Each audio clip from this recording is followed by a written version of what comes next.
আসসালামু আলাইকুম বন্ধুরা, ওয়েলকাম টু সাবরিনাস ব্লগ। কনকনে শীত পড়েছে আর এই শীতে পিঠা না খেলে কেমন হয় বলুন তো। তাই তো আজ চলে এসেছি পিঠার রেসিপি নিয়ে। আজ বানাবো ক্ষীরের পাটিসাপটা।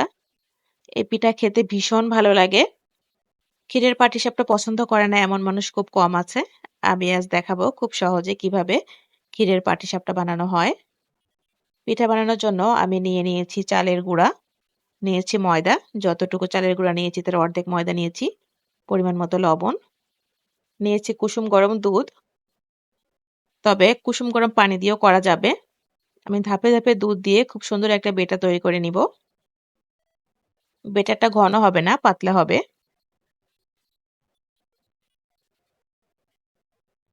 আমার বেটার রেডি হয়ে গিয়েছে। এই মুহূর্তে আমি এটা ব্লেন্ডারে ব্লেন্ড করে নিব। তাহলে পিঠাটা খুব বেশি ভালো হবে। তারপরে আমি এটা 30 মিনিটের জন্য রেস্টে রাখবো।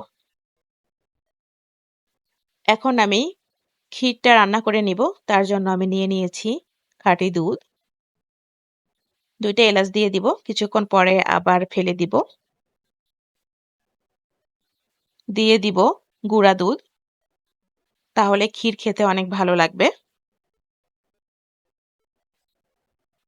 নারিকেল, পরিমাণ মতো চিনি। চিনিটা আমি একটু কম দিচ্ছি কারণ আমি খেজুরের গুড় দিব। পরিমাণ মতো লবণ। আমি দিয়ে দিচ্ছি চালের গুঁড়া। চালের গুঁড়াটা আমি পানিতে মিক্সড করে দিয়েছি, না হলে দলা পেকে যেতে পারে। এবার আস্তে আস্তে ঘন হয়ে আসবে।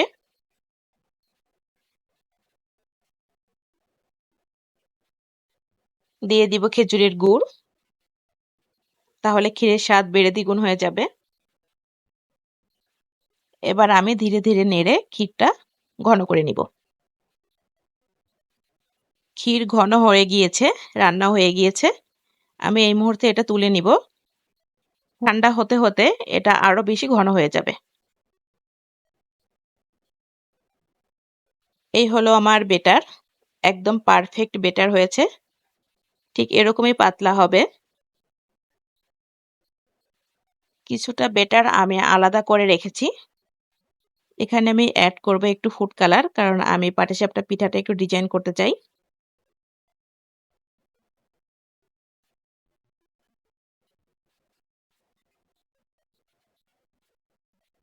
নিয়ে নিয়েছি একটা প্লাস্টিকের পানির বোতল। তার মধ্যে আমি এই বেটারগুলো ভরে নিব। পিঠা বানানোর জন্য তাওয়া গরম হয়ে গিয়েছে। এখন অল্প একটু তেল ব্রাশ করে নিব। বোতলে ভরে রাখা বেটার দিয়ে এখন আমি ডিজাইন করে নিচ্ছি।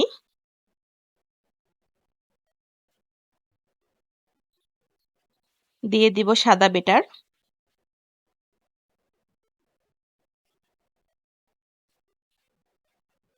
তাওয়াটা একটু নেড়ে ভালোভাবে ছড়িয়ে দিব।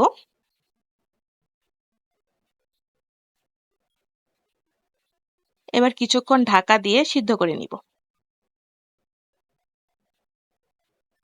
তৈরি হয়ে গিয়েছে। এই মুহূর্তে দিয়ে দিব ক্ষীর।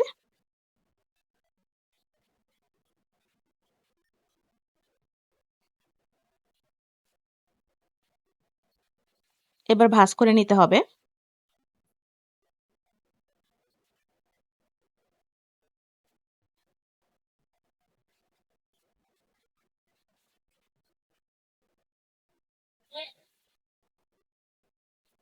আমার একটি পাটিসাপটা একেবারে রেডি হয়ে গেল। এভাবে আমি বাকি পিঠাগুলো বানিয়ে নিব। পাটিসাপটা পিঠা বানানো একেবারেই সহজ। বেটারটা একটু পাতলা করলেই হয়। তবে অবশ্যই খেয়াল রাখতে হবে, এমন একটা ফ্রাই প্যান বা তাওয়া নিতে হবে যেটা থেকে পিঠাটা খুব ভালোভাবে উঠে যাবে, না হলে নিচে লেগে যেতে পারে।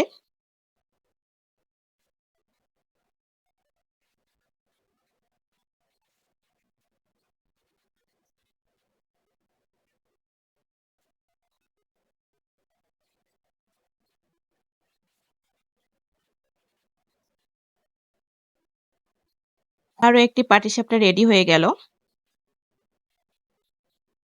এভাবেই আমি বাকি পাটিসাপটাগুলো তৈরি করে নিব। বন্ধুরা, আমার সবগুলো পিঠা বানানো হয়ে গিয়েছে।